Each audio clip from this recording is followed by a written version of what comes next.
نحمده ونصلي على رسوله الكريم أما بعد فأعوذ بالله من الشيطان الرجيم من همزه ونفخه ونفسه اللهم صل على محمد وعلى آل محمد كما صليت على إبراهيم وعلى آل إبراهيم إنك حميد مجيد اللهم بارك على محمد وعلى آل محمد كما باركت على إبراهيم وعلى آل إبراهيم إنك حميد مجيد اللهم يسر ولا تعسر وتمم بالخير رب اشرح لي صدري ويسر لي أمري واحلل عقدة من لساني يفقه قولي واجعل لي وزيرا من أهلي آمين يا أرحم الراحمين. سورہ الکہف آیت نمبر 21. وَكَذَلِكَ اور اسی طرح اعثرنا ہم نے مطلع کر دیا یعنی ہم نے خبردار کر دیا علیہم ان پر لیعلموا تاکہ وہ سب جان لے ان کہ بے شک وعد اللہ اللہ کا وعدہ حق سچا ہے وَأَنَّ اور بے شک الساعہ قیامت ساعہ جو ہے نا قیامت کو بھی کہتے ہیں اور گھڑی کو بھی کہتے ہیں جیسے کہتے ہیں نا ہم ٹائم کے لیے بھی کہتے ہیں تو ساعہ یعنی عربک میں اگر آپ دیکھیں تو گھڑی یا قیامت اس دونوں معنی میں آتا ہے یا ٹائم کے معنی میں بھی آتا ہے کہ کیا ٹائم ہے ساعہ تو وَأَنَّ اور بے شک الساعہ قیامت لا ریبہ نہیں ہے کوئی شک فیہا اس میں اذ جب یتنازعون وہ سب آپس میں جگڑ رہے تھے تنازع کر رہے تھے لڑائی کر رہے تھے بینہم اپنے درمیان امرہم ان کے معاملے میں یعنی اپنے معاملے میں فقالو تو انہوں نے کہا فقالو بنو یعنی تم بناؤ سب علیہم ان پر بنیانن ایک عمارت ربہم ان کے رب ربہم ان کا رب اعلم خوب جاننے والا ہے بہم ان کو قال الذین کہا ان لوگوں نے غالبوا جو غالب آئے علی امرہم ان کے معاملے پر لنتخذن ضرور بضرور ہم بنائیں گے جب آ جاتا ہے نا شروع میں لام فتح اور نون لا یا شروع میں لام فتح آ جاتا ہے لا تو اس کا اور اینڈ پہ نون مشدد ہوتا ہے یعنی جس پہ شد آتا ہے تو اس کا مطلب ہوتا ہے میں ضرور یہ کروں گا یعنی بہت زیادہ اس میں تاکید ہوتی ہے کہ میں ضرور یہ کروں گا تو یہاں بھی انہوں نے کہا کہ لنتخذن ہم ضرور بنائیں گے یا آخذہ کا مطلب ہوتا ہے پکڑنا تو یہاں پہ پکڑنے سے مراد کیا ہے کہ ہم ضرور کریں گے یا بنائیں گے علیہم ان پر مسجدہ ایک مسجد اب اس آیت مبارکہ میں ایک تو یہ ہے کہ اللہ تعالیٰ فرما رہے ہیں کہ اسی طرح ہم نے آثرنا ہم نے کیا کیا اسی طرح ہم نے اہل شہر کو ان کے حال پر مطلع کر کیا یعنی ہم نے ان کو آگاہ کیا شہر والوں کو اصحاب کہف کے بارے میں آگاہ کیا تاکہ لوگ جان لیں کہ اللہ کا وعدہ سچا ہے اور یہ قیامت کی گھڑی بے شک آ کر رہے گی مگر ذرا خیال کرو کہ جب سوچنے کی اصل بات یہ تھی کہ اس وقت وہ آپس میں اس بات پر جگڑ رہے تھے کہ ان اصحاب کہف کے ساتھ کیا کیا جائے کچھ لوگوں نے کہا ان پر ایک دیوار چن دو ان کا رب ہی ان کے معاملے کو بہتر جانتا ہے مگر جو لوگ ان کے معاملے پر غالب تھے انہوں نے کہا ہم تو ان پر ایک عبادت گاہ بنائیں گے اب اس آیت میں اصل میں کئی چیزیں ڈسکس ہو رہی ہیں ایک تو یہ ہے کہ جب اصحاب کہف وہ ان کو اللہ تعالیٰ نے بیدار کیا ٹھیک ہے تو اس کے بعد کا واقعہ اللہ تعالیٰ بتا رہے ہیں کہ جب ان کو بیدار کیا اور ان میں سے ایک ان کا ساتھی کھانا لینے گیا تو اس وقت شہر میں جب جاتا ہے تو ظاہری بات ہے جیسے اللہ تعالیٰ قرآن میں کہتے ہیں کہ کتنے سال یعنی 309 سال 309 9 سال اللہ تعالیٰ نے قرآن میں بتایا ہے کہ اتنی دیر میں نے ان کو سلائے رکھا. اور دیکھیں کہ 309 سال بعد یا 300 سال بعد اگر کوئی بندہ جاتا ہے تو کتنی ہر چیز بدل جاتی ہے. یعنی پہلے آج سے 300 سال پہلے اگر آپ ہسٹری دیکھیں تو لوگ کیسا لباس پہنتے تھے, لوگ کیسا کھانا کھاتے تھے.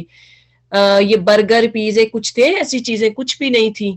کیا کچھ کیسا کھانا تھا, کیسا کلچر تھا, ان کا لباس کیسا تھا. تو آج سے اگر آپ کئی سال پہلے دیکھتے ہیں تو لوگ اس طرح سے جیسے آج کل سلائی کر کے کپڑے پہنتے ہیں یا پینٹ ٹراؤزر یا اس طرح, کوئی ایسے کپڑے نہیں تھے. تو آپ دیکھیں کہ 309 سال بعد اگر ایک بندہ اٹھ کر تو بازار میں جاتا ہے اور فوڈ لینے جاتا ہے اور اس کے پاس وہ جو کرنسی ہے وہ بھی چینج ہو آج سے 300 سال پہلے کیوں, تو جس دکان پہ جائے گا وہ تو حیران ہو جائے گا کہ یہ پتہ نہیں یہ صحیح نہیں ہے, دماغی اس کی حالت صحیح نہیں ہے, یا کہیں گے کہ یہ پتہ نہیں کہاں سے آ گیا ہے کوئی. اسی طرح سے وہ حیران تھے. دکان پہ گیا تو سب کچھ بدل چکا تھا, کلچر بدل چکا تھا, لباس بدل چکا تھا, زبان بدل چکی تھی, ہر چیز بدل گئی. تو انہوں نے جب اس یعنی اصحاب کہف کے ایک جوان نے جب وہ پیسے دیے کھانے کے لیے تو جو دکان والا تھا وہ حیران ہو گیا اور اس نے کہا کہ شاید یہ اس کے ہاتھ کوئی خزانہ, پرانا خزانہ لگا ہے. اس نے دوسرے دکان والے کو بتایا, جیسے ہوتا ہے نا وہ بات ایک دوسرے کے کانوں میں کرنا کہ یہ کیا ہے, اس کو دیکھ کے تو لوگ پھر عجیب و غریب نظر سے دیکھتے بھی ہیں کہ جو بہت اولڈ فیشن کے لوگ ہوتے ہیں تو اس کو بہت لوگ دیکھ کے حیران ہوتے ہیں کہ یہ کہاں سے آ گیا. تو وہ ایک دکان والا دوسرے کو بتاتا ہے, دوسرے کو تیسرے سے بات کرتا ہے کہ یہ کون ہے, اور ہو سکتا ہے اس کے ہاتھ میں کوئی خزانہ لگا ہے. اور چلے کرتے کراتے وہ بات جو ہے وہ بادشاہ تک پہنچ جاتی ہے. اور بادشاہ کو جب پتہ چلتا ہے تو آخر کار اس کی ٹیم جو ہے وہ غار میں اس جوان کے ساتھ جاتی ہے, اور جب جاتے ہیں تو جو باقی نوجوان ہوتے ہیں وہ بھی غار میں موجود ہوتے ہیں. تو وہ سارا ان سے پوچھتے ہیں کہ آپ لوگ کون ہو, تو وہ کہتے ہیں ابھی صبح تو ہم سوئے تھے اور رات کو ابھی اٹھ کے تو ہمارا نوجوان جو ہے ہمارا ساتھی ایک فوڈ لینے آ گیا ہے, تو ہم صبح سوئے تھے اور ابھی دوپہر یا رات کا ٹائم ہے تو ہم اٹھ گئے ہیں. تو وہ حیران ہوتے ہیں کہ نہیں تم تو اتنے 100 سال, یعنی پھر ان کو سمجھ آتی ہے کہ کچھ لوگ ایسے غائب ہوئے تھے تو وہ مل نہیں رہے تھے. انہوں نے جب دیکھا تو پھر انہوں نے محسوس کیا یہ تو وہی لوگ ہیں کہ جو نوجوان غائب ہو گئے تھے. اس وقت پھر جو جوان تھے انہوں نے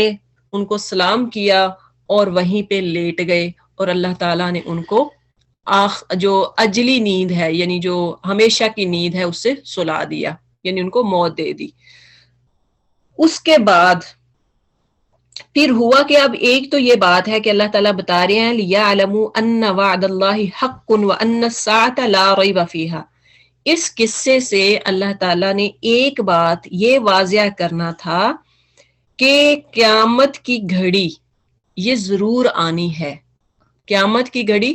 ضرور آنی ہے, لا ریب فیہ, میں شک نہیں ہے.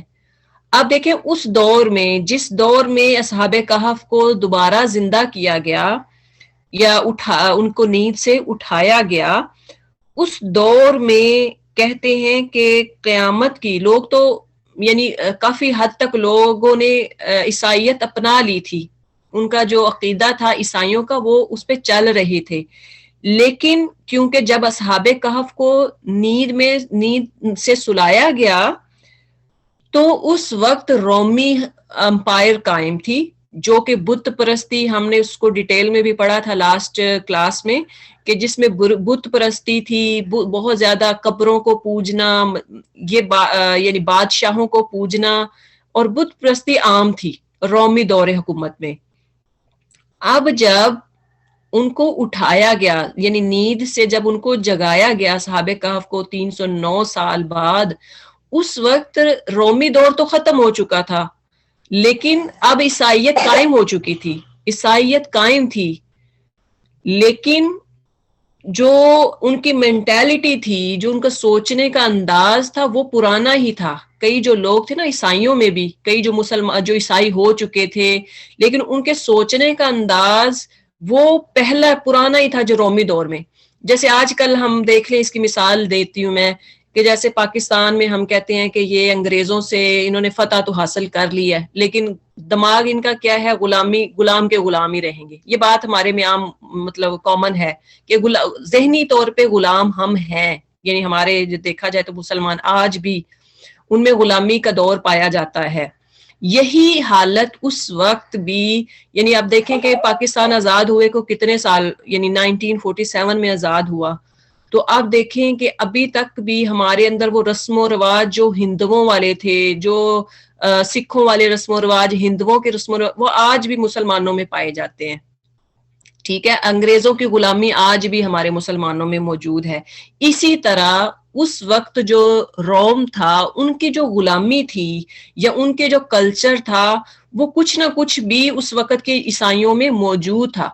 اب انہوں نے انکار کیا قیامت کا. ان میں کچھ لوگ انکار کرتے تھے، عیسائی تو تھے لیکن انکار کرتے تھے وہ قیامت کے بارے میں، اور کچھ یہودی بھی تھے اس وقت موجود، انہوں نے بھی انکار کیا. وہ بھی کہتے تھے کہ قیامت نہیں آئے گی. تو یہاں سے ایک تو اللہ تعالیٰ نے یہ بھی بتانا مقصود سمجھا کہ وہ ان الساعۃ لا ریب فیہا، کہ قیامت کی گھڑی اس میں شک ہی نہیں ہے. اب اللہ تعالیٰ نے ان کو دوبارہ موت دے دی ہے، یعنی نیند سے. جو اللہ 300-900 سال نوجوانوں کو نیند میں، یعنی اس کو ان کو موت نہیں آئی تھی، نیند میں جنہوں نے سلا کے رکھا، نیند میں سلا کے رکھا، اور ان کا جسم ویسے کا ویسا رہا. آپ قبر میں دیکھیں کہ ایک بندے کو جب آپ دفنا دیتے ہیں تو کچھ مہینوں بعد یا ایک سال بعد یا کچھ مہینوں بعد اس کی قبر کو جب کھودا جائے تو کیا ہوتا ہے، ہڈیاں ملتی ہیں. تو آپ دیکھیں کہ وہ بھی غار میں رہے اور ان کو نیند میں سلائے رکھا. ان کے کپڑے بھی ویسے کے ویسے، ان کے کپڑوں پہ بھی ذرا بھی کوئی خرابی نہیں، کوئی کچھ نہیں، کوئی میلے نہیں ہوئے، کوئی گندے نہیں ہوئے. ان کا جسم بھی تندرست تھا، یعنی ان کا کھانا بھی اور ان کا کتا بھی، سب چیزیں ٹھیک تھیں. تو اب یہاں پہ اللہ تعالیٰ نے یہ بتایا کہ جو ذات 309 سال ان کو دوبارہ اٹھا سکتی ہے، نیند سے جگا سکتی ہے، وہ ذات جو ہے انسانوں کو موت دے کر ان کو دوبارہ بھی حشر میں اٹھائے گی اور جگا سکتی ہے. تو اس لیے اللہ نے فرمایا کہ تم قیامت کے بارے میں نہ شک کرو. وَأَنَّ السَّاعَةَ لَا رَيْبَ فِيهَا، اس میں کوئی شک کی گنجائش ہی نہیں ہے، یہ اللہ کا وعدہ ہے اور اس نے ایک دن ضرور آنا ہے. دوسرا اس سے جو اس آیت سے واضح ہوتا ہے، اِذْ يَتَنَازَعُونَ بَيْنَهُمْ أَمْرَهُمْ. اب کیا ہوا کہ اس وقت ان میں کچھ لوگ جھگڑ رہے تھے کہ صحابہ کہف کے ساتھ کیا کیا جائے. فَقَالُوا بُنُوا عَلَيْهِمْ بُنْيَانًا، کچھ نے کہا کہ ان پر ایک دیوار چن دیتے ہیں. جب ان کو موت آ گئی، اللہ تعالیٰ نے ان کو موت دے دی، اب ان میں کچھ لوگ جھگڑنا شروع ہو گئے، بحث کرنا کہ اب ان کے ساتھ کیا کیا جائے. کچھ نے کہا کہ ان پہ ایک دیوار بنا دیتے ہیں، جہاں یہ سوئے وہاں، یعنی جہاں یہ فوت ہوئے ہیں یہیں پہ رہیں، ایک دیوار بن جائے گی تاکہ لوگ کوئی شرک نہ کریں، کچھ اس طرح سے، تو لوگوں سے محفوظ رہیں گے.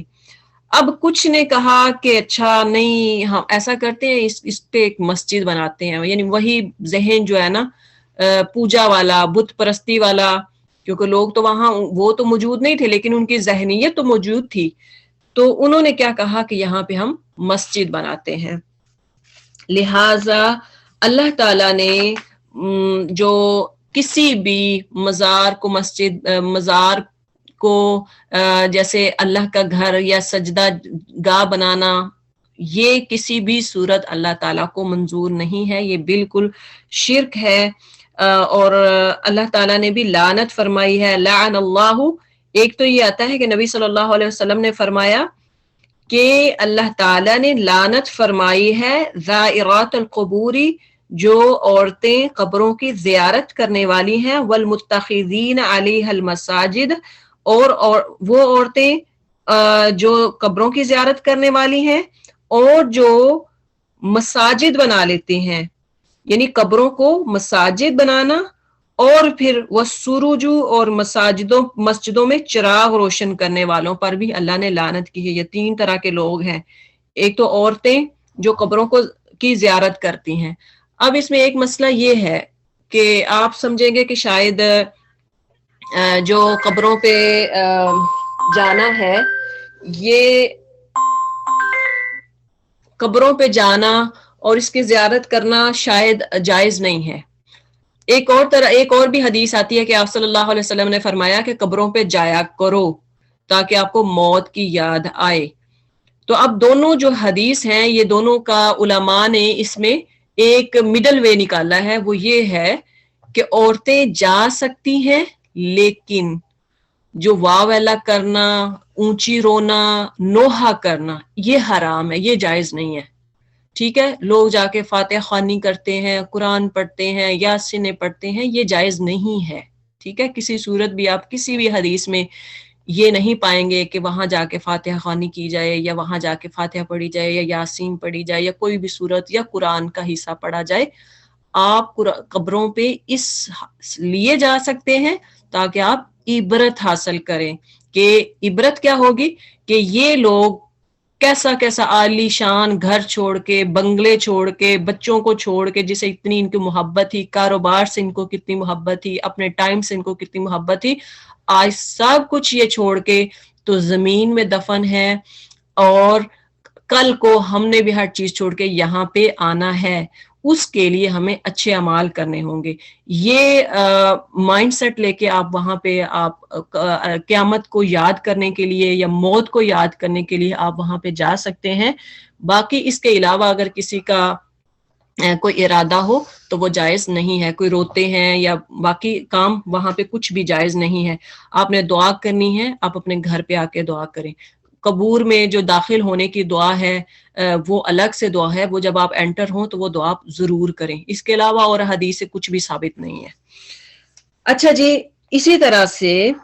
آپ علیہ الصلوۃ والسلام نے فرمایا، صحیح مسلم کی روایت ہے، خبردار رہو، تم سے پہلے لوگ اپنے انبیاء کی قبروں کو عبادت گاہ بنا لیتے تھے اور میں تمہیں اس حرکت سے منع کرتا ہوں. انبیاء کی قبروں کو عبادت گاہ، اب کیا ہے، آپ سمجھیں گے کہ قرآن پڑھنا عبادت کرنا ہے، یہ جائز نہیں ہے. اب یہیں سے آپ لے سکتے ہیں، وہاں پہ نماز، رکوع، سجود اور اسی طرح سے قرآن پڑھنا یہ جائز نہیں ہے. پہلے انبیاء جو تھے ان کی بھی قبروں کو لوگوں نے عبادت گاہ بنایا، اس لیے آپ صلی اللہ علیہ وسلم نے فرمایا میں تمہیں اس حرکت سے منع کرتا ہوں. صحیح مسلم کی حدیث ہے. اسی طرح سے ایک اور حدیث ہے، فرمایا لعن اللہ الیہود والنصارى، اللہ نے لعنت فرمائی ہے یہود اور نصارہ پر، یعنی عیسائیوں پر اور یہودیوں پر. کیوں؟ اتخذوا قبور انبیاءہم مساجد، انہوں نے اپنے انبیاء کی قبروں کو عبادت گاہ بنا لیا. تو اللہ تعالیٰ نے یہود و نصارہ پر لعنت کی کیونکہ انہوں نے کیا کیا، انہوں نے اپنے انبیاء کی قبروں کو عبادت گاہ بنا لیا. آج دیکھیں، انبیاء تو دور کی بات ہے، آج عام لوگ جس کا پتہ بھی نہیں ہوتا، جس کو کلمہ بھی نہیں پڑھنا آتا، اس کو لوگ پکڑ کے تو پیسے کمانے کے لیے تو ان کی قبروں پہ جا کے تو چڑھاوے چڑھا رہے ہیں اور کیا کیا کچھ کرتے ہیں، ہمیں پتہ بھی نہیں ہوتا یہاں بندہ کون سا پڑا ہے. تو لہٰذا انبیاء جو اتنے متقی، پرہیزگار، معصوم عن الخطا ہوتے ہیں، ان کی قبروں کو پوجنا منع ہے، ان کی قبروں پہ جا کے عبادت کرنا منع ہے، سجدے کرنا منع ہے، فاتحہ خوانی کرنا منع ہے. تو عام لوگوں پہ کیسے جائز ہو سکتا ہے؟ اسی طرح سے فرمایا ہے، سورہ صحیح مسلم، صحیح بخاری اور نسائی کی روایت ہے، ان اولئک اذا کان فیہم الرجل الصالح، ان لوگوں کا حال یہ تھا کہ اگر ان میں کوئی مرد صالح یعنی نیک مرد ہوتا تو اس کے مرنے کے بعد اس کی قبر پر مسجد بناتے اور اس کی تصویریں تیار کرتے تھے. یہ قیامت کے روز بدترین مخلوقات ہوں گے. ٹھیک ہے، یعنی پہلے جو لوگ تھے وہ کیا کرتے، جب ان میں کوئی نیک شخص فوت ہو جاتا تو اس کی قبر پر ایک تو کیا کرتے، یعنی مندر یا مسجد بنا لیتے، پھر ان کی تصویریں تیار کرتے. آج بھی یہی کچھ ہو رہا ہے. ان کی قبریں ایک تو بنی ہے، دوسرا وہ بابا بلے شاہ، بابا داتا گنج بخش اور فلاں بخش فلاں بخش، ان کی تصویریں اور ان کے گھروں میں لگا کے اوپر ہار چڑھانا یہ جائز نہیں ہے. تو یہی پہلے یہود و نصارہ کرتے تھے. تو فرمایا وہ ان کی تصویریں تیار کرتے تھے اور یہ قیامت کے روز، یعنی یہ لوگ جو ہیں جو ایسا کرنے والے ہیں،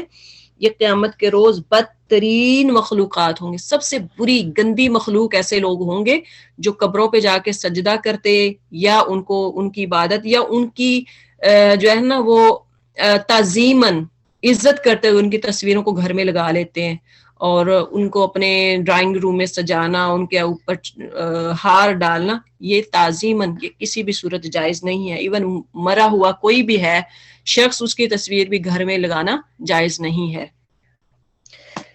تو اسی طرح سے یہ تو ہے کہ اللہ تعالیٰ نے یہ، کیونکہ اب کچھ لوگ جو ہے نا کہتے ہیں کہ شاید یہ ایک آیت کا حصہ لے کر، تھوڑا سا ایک حصہ لے کر اس کو کیا کرتے ہیں، اس سے دلیل بنا لیتے ہیں کہ دیکھو جی اللہ نے کہا ہے، اس وقت جو لوگ تھے اصحاب کہف والے، انہوں نے کہا تھا لَنَتَّخِذَنَّ عَلَيْهِمْ مَسْجِدًا، ہم تو وہاں پہ مسجد بنائیں گے، لہٰذا ہم بھی مسجد بنا رہے ہیں، مرے ہوئے جو ہیں ان کی قبروں پہ ہم بھی مسجد اور عبادت گاہ بناتے ہیں۔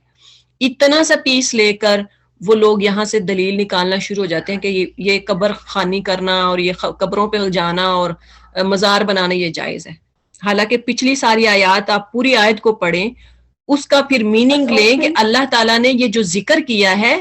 ان کی جو غلط ان کا مائنڈ تھا اس کو ذکر کیا ہے کہ انہوں نے یہ کیا تھا، جبکہ یہ جائز نہیں ہے۔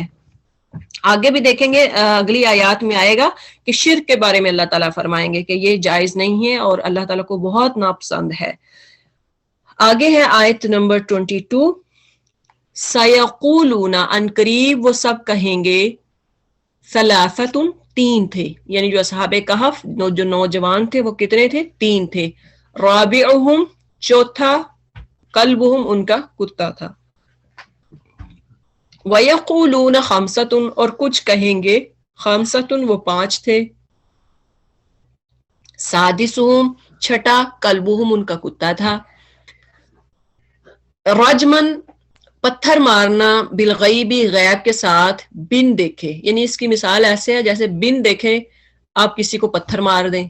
آپ نشانہ لگانے لگے ہیں تو کسی کو بغیر دیکھے نشانہ لگائیں گے تو اس کو لگ جائے گا؟ نہیں۔ وَيَقُولُونَ، اور سب کہیں گے وہ، سَبْعَةٌ، سات تھے، وَثَامِنُهُمْ، اور آٹھواں ان کا، کلبہم، ان کا کتا تھا، قل، کہہ دیجئے، ربی، میرا رب، اعلم، خوب جاننے والا ہے، بعدتہم، ان کی تعداد کو،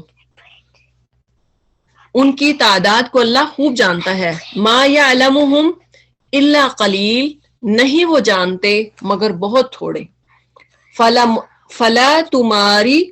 تو نہ تو جھگڑو، فیہم، ان کے بارے میں، یعنی آپ ان کے بارے میں نہ جھگڑیں، الا مران، مگر جھگڑا، ظاہراً، سرسری، یعنی تھوڑی بات آپ کر دیں، اگر اتنی ہی لمبی بحث کر رہے ہیں تو چھوٹی سی بات آپ کریں، ولا تستفتی، اور نہ تو پوچھ، فیہم، ان کے بارے میں، منہم، ان میں سے، احدہ، کسی ایک سے۔ اوکے، کچھ لوگ کہیں گے کہ وہ تین تھے اور چوتھا ان کا کتا تھا، اور کچھ دوسرے کہہ دیں گے کہ پانچ تھے اور چھٹا ان کا کتا تھا، یہ سب بے تکی ہانکتے ہیں۔ کچھ اور لوگ کہتے ہیں کہ سات تھے اور آٹھواں ان کا کتا تھا، کہو میرا رب ہی بہتر جانتا ہے کہ وہ کتنے تھے، کم ہی لوگ ان کی صحیح تعداد جانتے ہیں، بس تم سرسری بات سے بڑھ کر ان کی تعداد کے معاملے میں لوگوں سے بحث نہ کرو اور نہ ان کے متعلق کسی سے کچھ پوچھو۔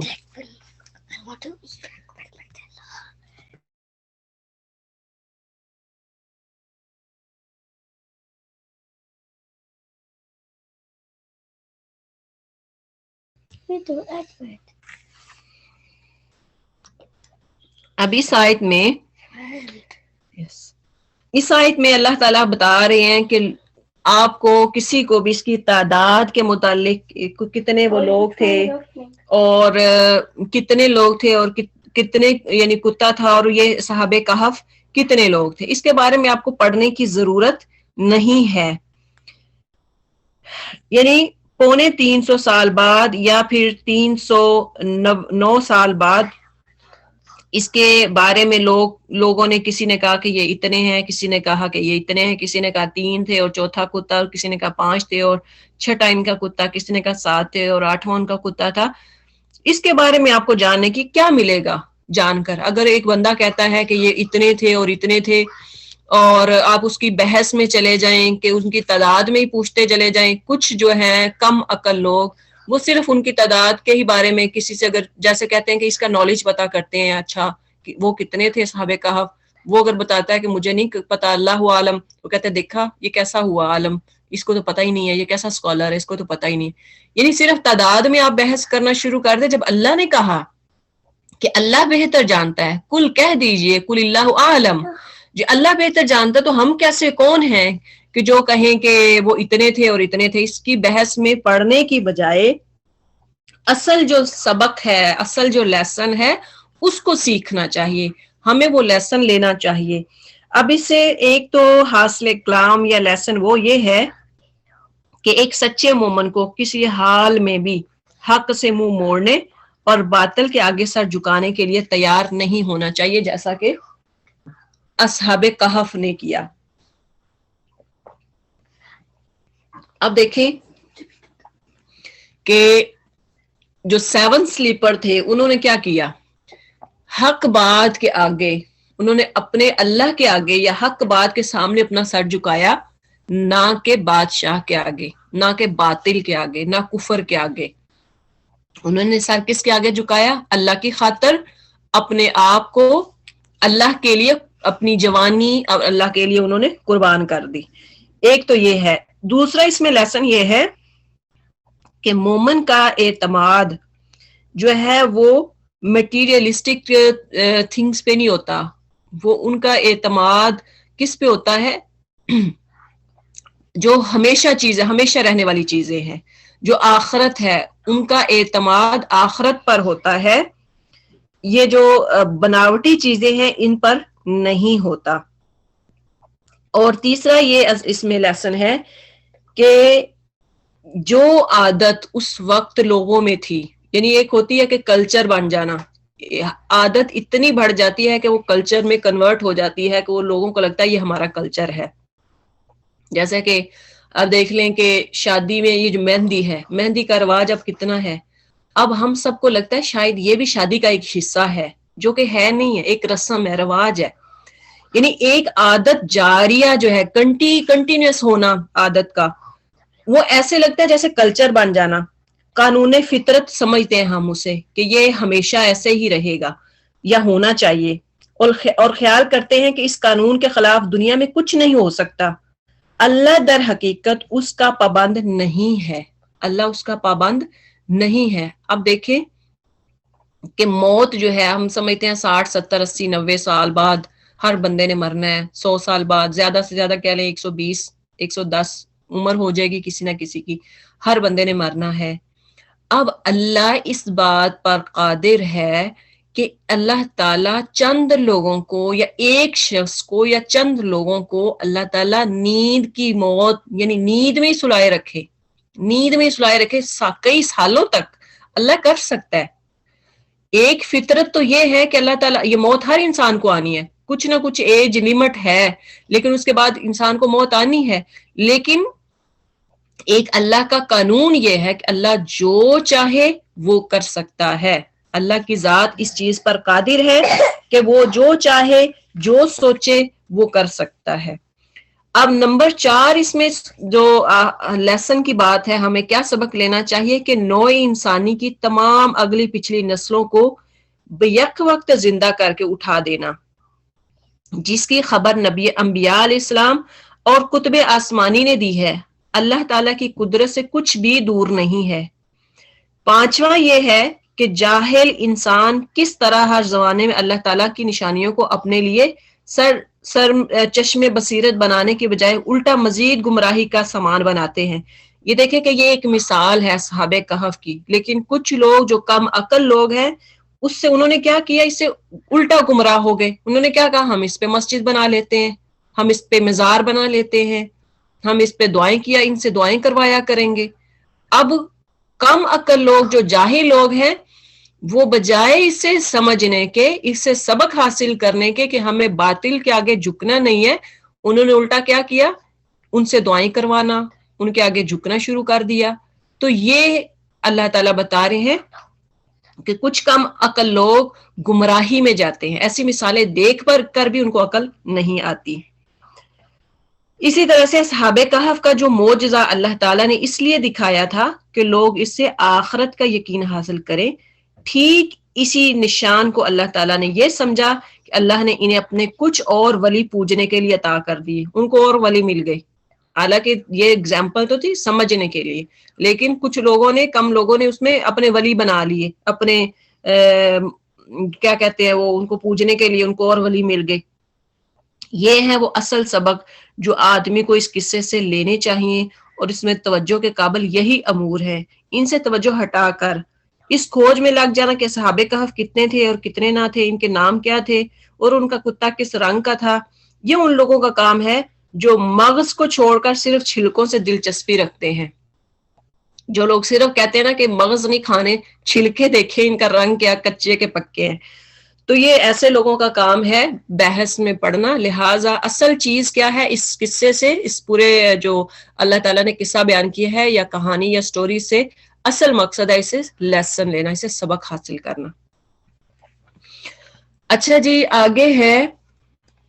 آیت نمبر 23. وَلَا تَقُولَنَّ لِشَيْءٍ، اور نہ ہرگز آپ کہیں کسی چیز کے لیے، انی بے شک میں فاعل کرنے والا ہوں، ذالک یہ غدا آئندہ کل، الا ان یشاء اللہ مگر یہ کہ وہ چاہے اللہ. وذکر اور آپ یاد کریں ربک اپنے رب کو، اذا نسیت جب آپ بھول جائیں. اور کل کہہ دیں عسا امید ہے کہ ان یہدینی وہ راہ دکھائے گا مجھے، ربی میرا رب، لاقرب قریب تر راستے کی، من ھذا اس سے، رشدا نیکی کی. اب دیکھیں یہ آیت جو ہے صحابہ کہف کا جیسے ہی قصہ کمپلیٹ ہونے کو، تو یہ اللہ تعالیٰ نے ایک کہہ لیں آیت معترضہ اللہ تعالیٰ نے درمیان میں ایک بھیجی، نازل کی. وہ کیا ہے کہ ہمیشہ جب بھی آپ نے کوئی کام کرنا ہو تو یہ نہ کہ میں کل کروں گا. فیوچر میں کوئی بھی کام، فیوچر میں مطلب ہے آپ اسی دن میں یا آپ اگلے دن یا سال بعد یا 2 سال بعد کوئی بھی کام کرنا ہے آپ نے، تو یہ نہ کہیں کہ میں کروں گا، بلکہ یہ کہیں کہ اللہ کا اگر حکم ہوا انشاءاللہ تو میں ضرور کروں گا. اصل میں ہوا یوں کہ جب آپ صلی اللہ علیہ وسلم سے 3 سوال کیے گئے، یہودیوں نے 3 کوسچن کیے، روح کی حقیقت کیا ہے اور صحابہ کہف کون اور ذوالقرنین کون تھے. کہتے ہیں کہ یہی سوالات اس سورت کے نزول کا سبب بنے. آپ کو سورت کا جو نازل ہونے، یہ سبب نزول یعنی نازل ہونے کی ریزن کیا تھی، اس میں بھی آپ کو یہ بتایا گیا تھا کہ یہ 3 کوسچن کیے تھے یہودیوں نے، تو اس وقت یہ سورہ نازل ہوئی. کہتے ہیں کہ جب انہوں نے یہ کوسچن کیے تو نبی صلی اللہ علیہ وسلم نے فرمایا میں تمہیں کل جواب دوں گا، کل بتاؤں گا. اب ایک بات اس میں یہ ہے کہ آپ صلی اللہ علیہ وسلم جو چیز کا پتہ نہیں ہوتا تھا نا، اپنے بات سے نہیں کہہ دیتے تھے اچھا اس طرح سے، نہیں، کبھی بھی اپنے پاس سے بات نہیں کرتے تھے، ہمیشہ وحی کا انتظار کرتے تھے کہ اللہ مجھے کیا بتاتا ہے، اس کا کیا جواب آتا ہے. اب آپ صلی اللہ علیہ وسلم نے کہا اچھا میں تمہیں کل جواب دوں گا، لیکن اس کے بعد 15 دن تک جبریل وحی لے کر نہیں آئے، 15 دن تک. پھر جب آئے تو اللہ تعالیٰ نے انشاءاللہ کہنے کا یہ حکم دیا. آگے ہی دیکھیں کہ اللہ تعالیٰ کہتے ہیں الا ان یشاء اللہ مگر یہ کہ وہ چاہے اللہ، یعنی یہ ضرور انشاءاللہ ضرور کہا کریں. تو آیت میں کل یعنی غد سے مراد کیا ہے؟ فیوچر ہے. یعنی جب بھی فیوچر قریب ہو یا بعید، دور ہو یا قریب ہو، ان میں کوئی بھی کام کرنے کا آپ ارادہ کریں تو انشاءاللہ ضرور کہا کرو، کیونکہ انسان کو تو پتہ نہیں ہے کہ وہ جس بات کا ارادہ ظاہر کرتا ہے اس کی توفیق اللہ اسے دیتا بھی ہے کہ نہیں. تو توفیق دینا یہ اللہ کے کام ہے، یعنی کہ میں ضرور کروں گا، نو، بلکہ کو انشاءاللہ، اگر اللہ نے چاہا، اگر اللہ نے اس میں بہتری رکھی تو میں کروں گا. ٹھیک ہے، اللہ کو پتہ ہوا، اللہ نے مجھے حکم دیا یا اللہ نے مجھے اجازت دی تو اللہ کے حکم سے ہوگا، میرا کام ہے کوشش کرنا. تو انشاءاللہ مطلب یہ ہے کہ آپ نے کیا کہنا ہے؟ انشاءاللہ. بات ہو ہاں میں انشاءاللہ کروں گی، انشاءاللہ یہ ہوگا،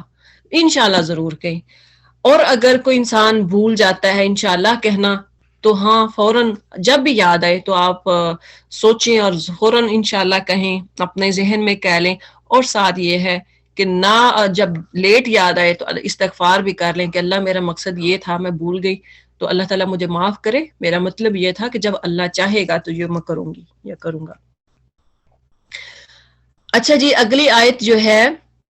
وَلَبِثُوا فِي كَهْفِهِمْ 300 اور وہ ٹھہرے رہے اپنی غار میں 300 سال.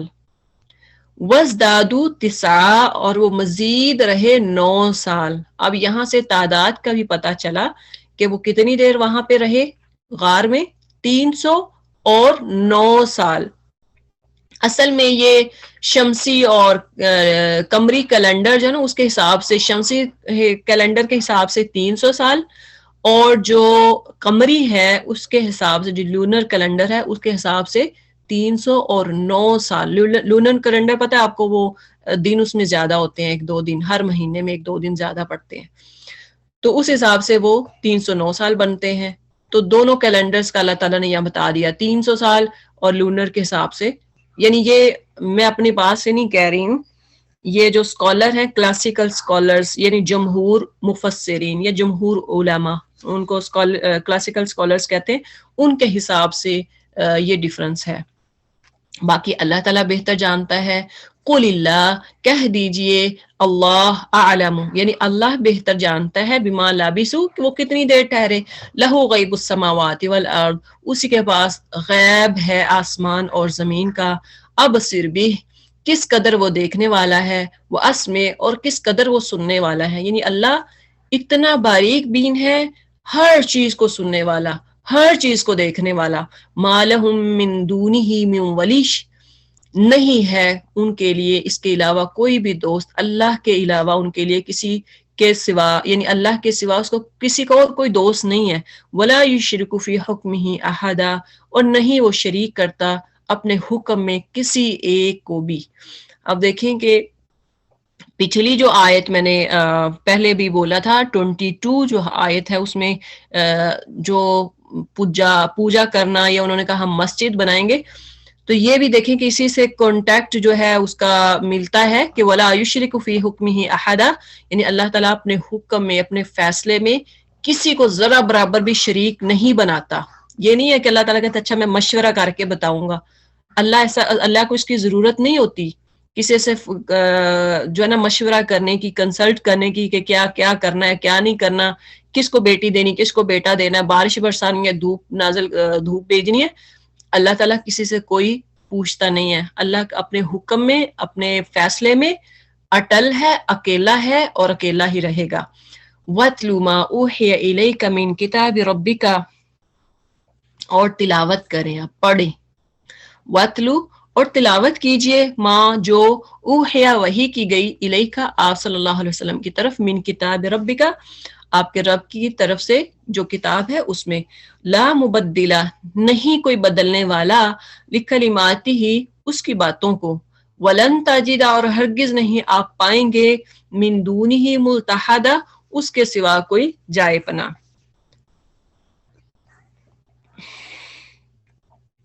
تیری جانب جو تیرے رب کی کتاب وحی کی گئی ہے، یعنی اللہ تعالیٰ نے جو قرآن جو ہے وحی کی صورت میں آپ صلی اللہ علیہ وسلم پر نازل کیا ہے، اسے پڑھتا رہ، اس کی باتوں کا کوئی بدلنے والا نہیں ہے، تو اس کے سوا ہرگز کوئی پناہ کی جگہ نہ پائے گا. اب اس آیت میں ویسے تو یہ حکم عام ہے کہ جس چیز کی بھی وحی آپ صلی اللہ علیہ وسلم کی طرف کی جائے اس کی تلاوت فرمائیں اور لوگوں کو اس کی تعلیم دیں، یعنی لوگوں کو آگاہ کریں. کوئی بھی آیت نازل ہوتی تو آپ صلی اللہ علیہ وسلم لوگوں کو فوراً بتاتے. لیکن اصحاب کہف کے قصے کے خاتمے پر اس حکم سے مراد یہ بھی ہو سکتا ہے کہ اصحاب کہف کے بارے میں لوگ جو چاہیں کہتے پھرے کہ وہ کتنے تھے اور کتنے نہیں تھے، کتنے سال رہے، وہ کتنے سال سوئے رہے، جو کہتے ہیں کہتے پھرے. لیکن اللہ نے اس کے بارے میں اپنی کتاب میں جو کچھ اور جتنا کچھ بیان فرما دیا ہے وہی صحیح ہے. جتنا اللہ تعالیٰ نے بتایا بس ٹھیک ہے، ہمیں کیا غرض ہے کہ کتنے لوگ تھے، کون تھے، کیسا رنگ تھا، کیسا کتا تھا، ہمیں نہیں غرض، ہمیں اس سے لیسن لینا ہے، وہی صحیح ہے، وہی لوگوں کو پڑھ کر سنا دیجئے، اس سے زیادہ دیگر باتوں کی طرف دھیان نہ دیجئے، ٹھیک ہے۔ تو یہاں سے یہی لیسن ہے کہ جو دیکھیں کہ آپ صلی اللہ علیہ وسلم کو بھی یہ جرت ہمت نہیں تھی کہ اپنے پاس سے بتاتے کہ ایگزیکٹ جو تعداد ہے وہ اتنی ہے، نہیں، آپ صلی اللہ علیہ وسلم وہی بتاتے تھے جو وہی نازل ہوتی تھی۔ تو اس سے ہمیں بھی اپنے پاس سے کسی مسئلے کا اگر پتہ نہیں ہے تو اپنے پاس اٹکل بچوں نہیں لگانے چاہیے، یہ ہو سکتا ہے، یہ ہو سکتا ہے، یہ ہو سکتا ہے، نہیں، اگر نہیں پتا تو کیا دے واللہ عالم، اللہ بہتر جانتا ہے، ہم کیوں اپنے پاس سے بتاتے پھریں۔ اگلی آیت میں ہے وَاصْبِرْ نَفْسَكَ مَعَ الَّذِينَ، اور روکے رکھیں اپنے نفس کو، وَاصْبِرْ صبر کرنا ہے اسے، اور روکے رکھیں نفسَكَ اپنے نفس کو، مع الذین ان لوگوں کے ساتھ جو یدعون پکارتے ہیں ربہم اپنے رب کو، بالغداتی صبح کو، والعشی اور شام کو، یعنی جو اللہ کے اتنے پیارے ہیں، صبح شام اللہ کا ذکر و اذکار کرتے ہیں، نماز پڑھتے ہیں، یریدون وہ سب چاہتے ہیں، وجہہ اس کی خوشنودی، ولا تعدو اور نہ تجاوز کریں، عینا کا آپ کی دونوں آنکھیں، انہ ان سے، ترید زینت الحیات الدنیا آپ چاہتے ہیں زینت دنیاوی زندگی کی، ولا تطع نہ آپ اطاعت کریں، من اغفلنا جو ہم نے غافل کر دیا، قلبہ اس کے دل کو، ان ذکرنا اپنے ذکر سے، واتبع اس نے پیروی کی، ہواہ اپنی خواہش کی، وکان امرہ اور ہے اس کا معاملہ، فرطا حد سے بڑا ہوا، اور اپنے آپ کو انہی کے ساتھ رکھا کر جو اپنے پروردگار کو صبح و شام پکارتے ہیں اور اسی کے چہرے کے ارادے رکھتے ہیں، یعنی اسی کی خوشنودی کے یا اسی کو خوش کرنے کا ارادہ رکھتے ہیں۔ خوشنودی سے مراد کیا ہے؟ رضامندی۔ خبردار تیری نگاہیں ان سے نہ ہٹنے پائیں کہ دنیا کی زندگی ٹھاٹھ کے ارادے میں لگ جا، دیکھ اس کا کہنا نہ ماننا جس کے دل کو ہم نے اپنے ذکر سے غافل کر دیا ہے، اور جو اپنی خواہش کے پیچھے پڑا ہوا ہے، اور جس کا کام حد سے گزر چکا ہے۔ اب اس آیت میں کیا ہے، ایک تو کہا جاتا ہے کہ اس سے مراد وہ صحابہ کرام ہیں جو غریب اور کمزور تھے، غریب اور کمزور صحابہ، جیسا کہ جن کے ساتھ بیٹھنا جو قریش کے سردار تھے ان کو گوارا نہ تھا کہ ہم ان کے پاس بیٹھیں۔ حضرت سعد بن ابی وقاص رضی اللہ تعالی عنہ فرماتے ہیں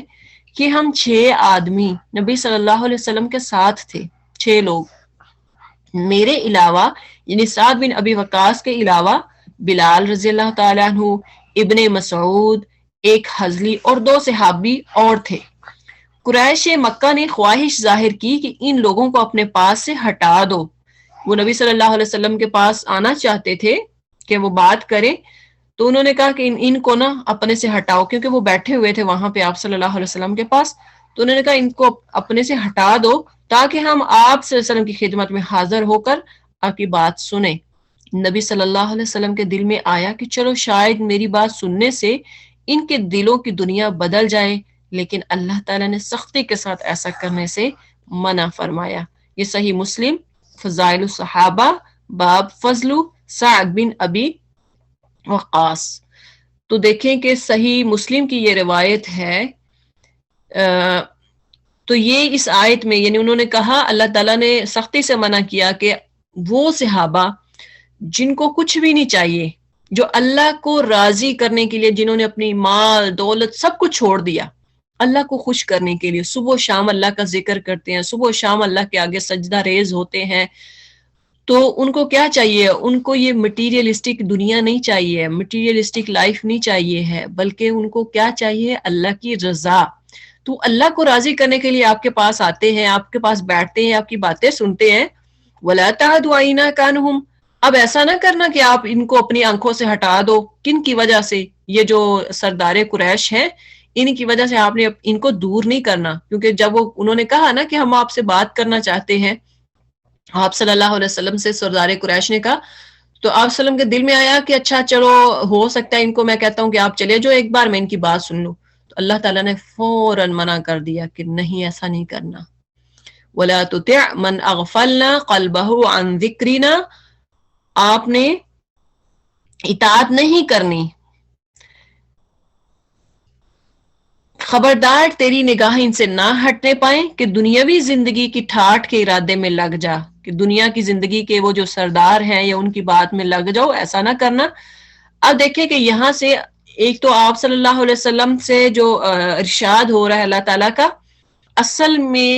یہ جو ڈانٹ ہے یہ قریش کو تھی. سنانا جو کبھی کبھی آپ نے مثال سنی ہوگی کہ سنانا وہ کیا کہتے ہیں بہو کو سمجھانا، مثال ہے نا کہ سمجھاواں تینوں تے پتہ نہیں ایسے کچھ، اصل میں سمجھانا بہو کو چار بات کر رہے ہوتے، بیٹی سے سمجھانا بہو کو چاہ رہے ہوتے ہیں، کچھ ایسی کوئی مثال ہے. تو اللہ تعالیٰ بھی اصل میں ظاہری بات ہے وہی تو آپ صلی اللہ علیہ وسلم کو آتی تھی، آپ صلی اللہ علیہ وسلم اس سے خطاب اصل میں اللہ تعالیٰ کن کو بتانا چاہ رہے ہیں؟ قریش کو، کہ آپ صلی اللہ علیہ وسلم نہیں ایسا کریں گے کہ تمہارے وہ دنیاوی زندگی میں آ جائے، آپ کی لگژری لائف دیکھے تو آپ کی طرف آ جائیں گے، ایسا نہیں ہے. آپ صلی اللہ علیہ وسلم بھی ان سے پیار کرتے ہیں جو کمزور ہیں، جو یعنی فائنینشلی جو اسٹرانگ نہیں ہے، ویک ہیں، آپ صلی اللہ علیہ وسلم ان سے پیار کرتے ہیں، تو ان کی تمہاری بات سننے کے لیے ان کو اپنے سے دور نہیں کر سکتے. آگے فرمایا وَقُلِ الْحَقِّ، اور کہہ دیجئے حق ہے، من ربکم تمہارے رب کی طرف سے، فمن شاء پر جو چاہے، فلیؤمن پس چاہے کہ وہ ایمان لے آئے، اور جو چاہے فلیکفر تو وہ کفر کرے. یعنی اللہ تعالیٰ نے اختیار دیا ہے، جو چاہتا ہے ایمان لے آئے، جو چاہتا ہے انکار کر دے. انا بے شک ہم نے اعتدنا تیار کر رکھی ہے، للظالمین ظالموں کے لیے، نارن آگ، احاطہ گھیرا ہوا ہے، بہم ان کو، سرادقها اس کی کناتوں نے، وَإِن يَسْتَغِيثُوا اور اگر وہ سب فریاد کریں گے، یغاثوا وہ سب فریاد رسی کیے جائیں گے، بماء پانی سے، یعنی کچھ طلب کریں گے نا، کچھ ڈیمانڈ کریں گے کہ اللہ ہمیں کچھ دے دو، تو بماء ایسے پانی سے اللہ ان کی فریاد رسی کریں گے، کالمہل پگھلے ہوئے تانبے کی طرح، یشوی الوجوہ وہ بون ڈالے گا چہروں کو، بئس الشراب برا ہے وہ پینا، وساءت مرتفقہ اور بری ہے آرام گاہ. اب یہاں سے اللہ تعالیٰ بتا رہے ہیں کہ یہ جو کافروں کا حال ہے، جو انکار کرنے والے، اللہ نے آپ کو چوائس دی ہے، آپ پک اینڈ چوز کر سکتے ہو، جس کا جی چاہتا ہے وہ ایمان لے آئے، جس کا جی چاہتا ہے وہ انکار ہی کرتا رہے، اللہ تعالیٰ کا کوئی بات نہیں ہے. اب دنیا کی رنگینیاں دیکھ کر اگر کوئی مگن ہو جاتا ہے تو ٹھیک ہے، مگن ہو جاؤ، اللہ تعالیٰ کو اس سے ذرا بھی فکر نہیں ہے، اس کی پرواہ نہیں ہے. اسی طرح اگر کوئی دین کے نام پر اپنی ذمہ داریوں سے بھاگنا شروع ہو جاتا ہے، دین کے نام سن کر اپنی ذمہ داریوں سے بھاگتا ہے کہ مجھے اس سے کیا ملنا ہے، دنیا کا تو فائدہ کچھ نہیں ملے گا، تو کوئی بھاگتا ہے تو اللہ کو پھر بھی اس سے کوئی پرواہ نہیں ہے، اللہ کو فکر نہیں ہے. اللہ کہتے ہیں اچھا جو چاہتا ہے نا، دل کرتا ہے کرو. آگے فرمایا کہ اب اللہ تعالیٰ نے ساتھ ہی وارننگ بھی دے دی ہے ایسے لوگوں کی جو انکار کرتے ہیں. تو اللہ کہتے ہیں ہم نے جو انکار کرنے والے ہیں نا میرے قرآن کا، میرے نبی صلی اللہ علیہ وسلم کا، میری آیات کا، تو ہم نے ان کے لیے کیا تیار کر رکھی ہے؟ ظالموں کے لیے آگ تیار کر رکھی ہے، جس کی لپیٹیں انہیں گھیرے میں لے چکی ہیں. اب کہتے ہیں کہ سرادق اصل معنی میں کناتیں اور سر پر ایسا پردہ ہے جو کسی خیمے کے گرد لگا ہوا ہے، یعنی خیمہ جو ہوتا ہے نا ٹینٹ، اس کے گرد جو کپڑا لگا ہوتا ہے یا خیمہ لگا ہوتا ہے وہ سرادق یا وہ اس کو کہتے ہیں کناتیں. لیکن جہنم کی مناسبت سے دیکھا جائے تو خیال ہوتا ہے کہ سرادق سے مراد اس کے وہ بیرونی جو حدود ہیں جہاں تک اس کی لپیٹیں پہنچے، اس کی حرارت کا اثر ہو. اسی طرح سے فرمایا بعض لوگوں نے اس کو مستقبل کے معنی میں لیا ہے، یعنی وہ اس کا مطلب سمجھتے ہیں کہ عالم آخرت میں جہنم کے سرا پردے اور ان کو گھیر لیں گے، یعنی ان کے جو پردے ہیں نا ان کو گھیر لیں گے، لیکن ہم اس کا مطلب یہ سمجھتے ہیں کہ حق سے منہ موڑنے والے ظالم یہیں سے جہنم کو لپیٹ میں آ چکے ہیں. تو اس سے مراد کیا ہے؟ کناتے وغیرہ ہیں، جیسے ٹینٹ ہوتا ہے اس طرح سے. ان الذین آمنوا بے شک وہ لوگ جو ایمان لائے ہیں اور جنہوں نے نیک اعمال کیے، انا لا نضیع اجر من احسن بے شک ہم نہیں ضائع کریں گے اجر جس نے اچھا کیا عمل، یعنی جس نے نیک اعمال کیے ہم اس کے اجر کو ضائع نہیں کریں گے۔ سبحانک اللہم و بحمدک نشہد ان لا الہ الا انت نستغفرک ونتوب الیک صلی اللہ علی خیر خلقہ محمد و آلہ و صحابہ اجمعین آمین یا رحمن الرحیمین۔ السلام علیکم و رحمۃ اللہ وبرکاتہ۔